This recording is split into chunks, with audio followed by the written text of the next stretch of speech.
So in our last video, we started looking at this speech by Franklin Delano Roosevelt, which he gave at his inauguration in March of 1933. And we took some time to just identify what was happening in this speech and also the context of this speech coming at the height of the Great Depression. So now we're going to dive deeper into our textual analysis and explore the source, figure out what is going on with Roosevelt's language and what he's trying to say and what his biases are. So let's get a little more into what else goes on in this speech, not just the very famous opening paragraph. So we start here with saying people are facing the grim problem of existence, and a foolish optimist can deny the dark realities of the moment. And then what comes next? Well, so let's hear all of this in context. So, yet our distress comes from no failure of substance. We are stricken by no plague of locusts. Compared with the perils which our forefathers conquered, because they believed and were not afraid, we still have much to be thankful for. Nature still offers her bounty, and human efforts have multiplied it. Plenty is at our doorstep, but a generous use of it languishes in the very sight of the supply. Primarily, this is because the rulers of the exchange of mankind's goods have failed through their own stubbornness and their own incompetence, have admitted their failure, and abdicated. Practices of the unscrupulous money changers stand indicted in the court of public opinion, rejected by the hearts and minds of men. Restoration calls, however, not for changes in ethics alone. This nation asks for action, and action now. What's interesting about this paragraph is that there's a lot of Bible stuff going on in here.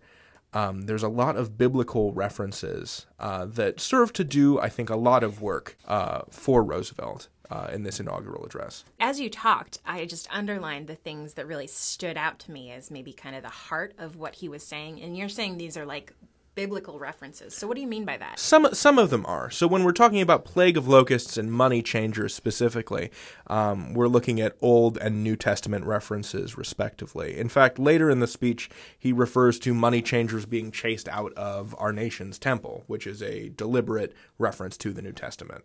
Okay, so this is very grand. We love to hear this speech so much because it has that kind of ringing of authenticity in a way that maybe a modern speech does not. Well, some of that authenticity comes through association with epic literature and the Bible. So he's making these allusions to great biblical events, right? Like the plague of locusts being visited upon Egypt, which was like a great and terrible plague. And he's using that as a counterpoint to the misery of the present moment. He's saying, look, things could be worse. We could be ancient Egypt in the Bible, and locusts could be eating all of our crops. Things are bad, but it's not like God himself is willing destruction upon us. Okay, yeah. I think this is also another one of the really interesting things about the Great Depression. I mean, it's true that there were farm failures during the Dust Bowl, but on the whole, it's not like people stopped producing food. This wasn't a famine. What it was a crisis of confidence where prices went down significantly, and so farmers could not make a living on their crops. It's not that they didn't have food, it's that they didn't have money. Right. I also feel like there's a different aspect to the reason that he uses this biblical language here, and I think that's because it's very authoritative, right? When you stand up in front of a group of people, and Roosevelt has this powerful voice which really resonates with people, and you speak like a preacher would speak. It says, this is a man of authority. This is a man who perhaps is in touch with the moral authority associated with the Christian Bible. Sure. I mean, for a very long time, authority was kind of correlated with your ability to quote chapter and verse. I mean, we're talking about a man who has just put his hand on a Bible in order to swear himself in. So it really makes him seem not only like he knows what he's talking about, but also that he's got a handle on the situation. So what we're saying is that by harnessing this language, he's trying to harness the authority that people have invested in the church by using the language of the church. So what we're doing here I might call step 3, which is to identify how an argument is made, right? So we're looking at his rhetorical strategies and seeing how they're effective or, in perhaps another case, not effective in conveying his opinion. And I say opinion. At this point, what would we say that his opinion of the Great Depression is? That it's specific people's fault.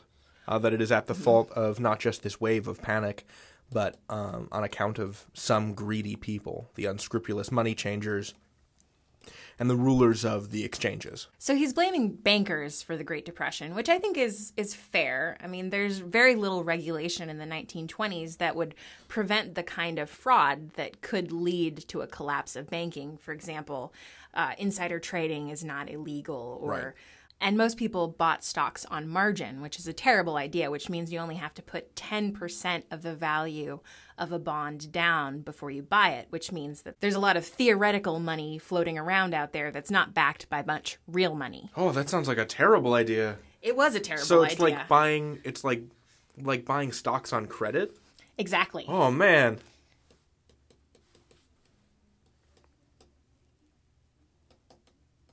His argument is that, first, things could be worse. Second of all, the reason things are bad is because of these people. Thing number 3, here's how we're going to get back on track. All right, so this is where we get here at the end. So the nation asks for action, and action now, which I'd say is, not only a mention of how he's going to get things done, but a covert poke at Herbert Hoover for not doing much. And then he says, our greatest primary task is to put people to work. Remember, there's an unemployment rate of 25%. That is so many people. Our current unemployment rate is less than 5%, to give you an idea. This is no unsolvable problem if we face it wisely and courageously. It can be accomplished in part by direct recruiting by the government itself, treating the task as we would treat the emergency of a war, but at the same time, through this employment, accomplishing greatly needed projects to stimulate and reorganize the use of our natural resources. This is a radical idea. It is a really radical idea. And this is one reason why historians love to study the Great Depression and the administration of Franklin Delano Roosevelt, because this is kind of the decade where we threw out the rule book. And I think what Roosevelt is saying here is that he was willing to try anything to conquer the Great Depression. And one of the things he tries is bringing the government into the process of giving people work. Okay, so we've got a sense of what he's arguing and how he's arguing it.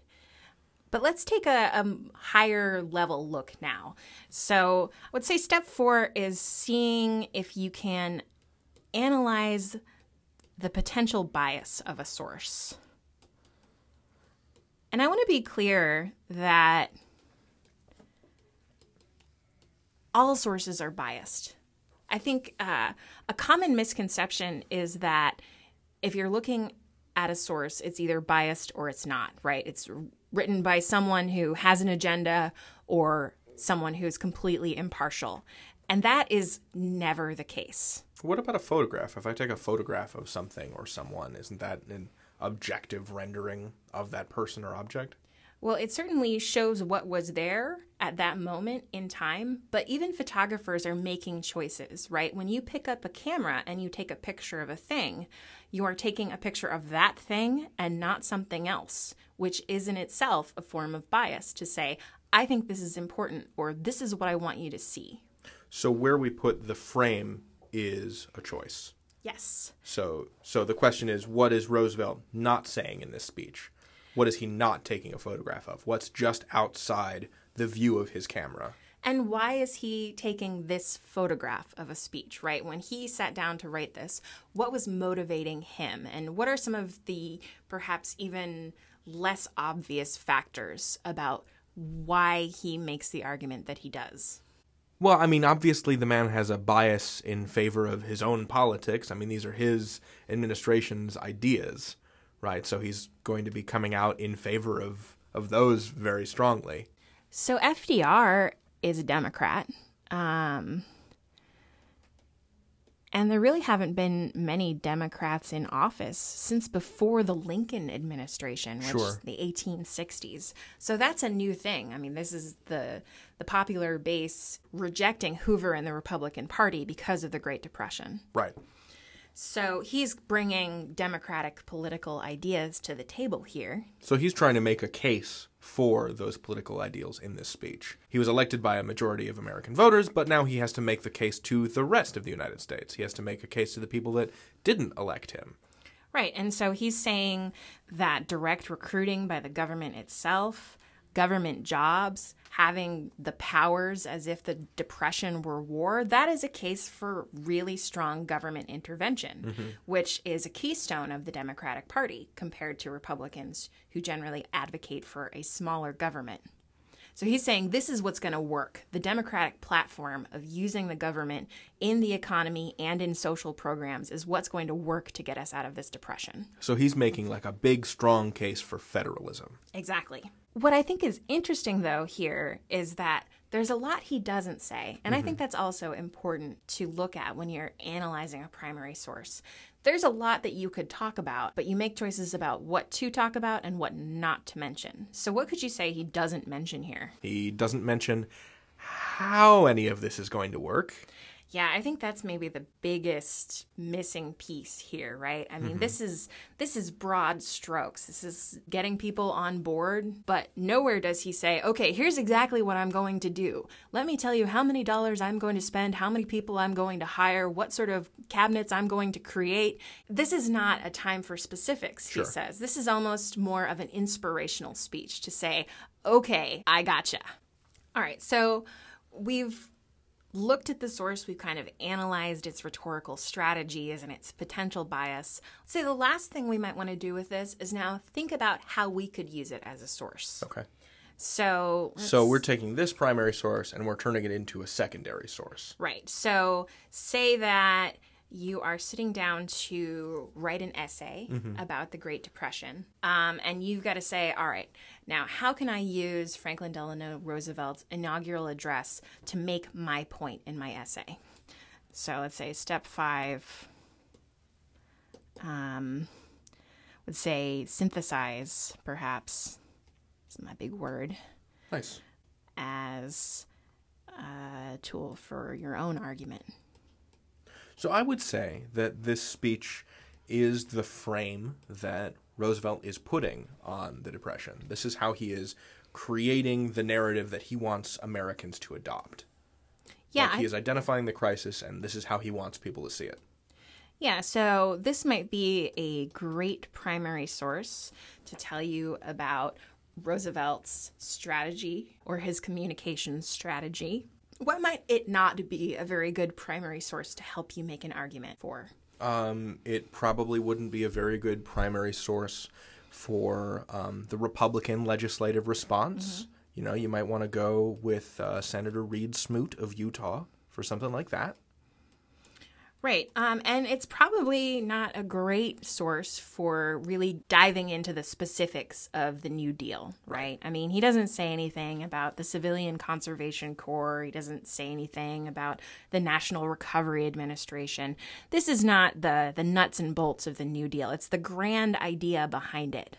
Right. He's trying to sell the New Deal. Right. So it's I think, a really powerful primary source for understanding the impetus behind the New Deal, but not the programs. Sweet. All right. Well, thank you for bringing your sweet grammarian skills to the table as we look at Roosevelt's speech. My pleasure. Thank you for bringing your sweet historian skills to the table. Kim and David out. Scholarly high five.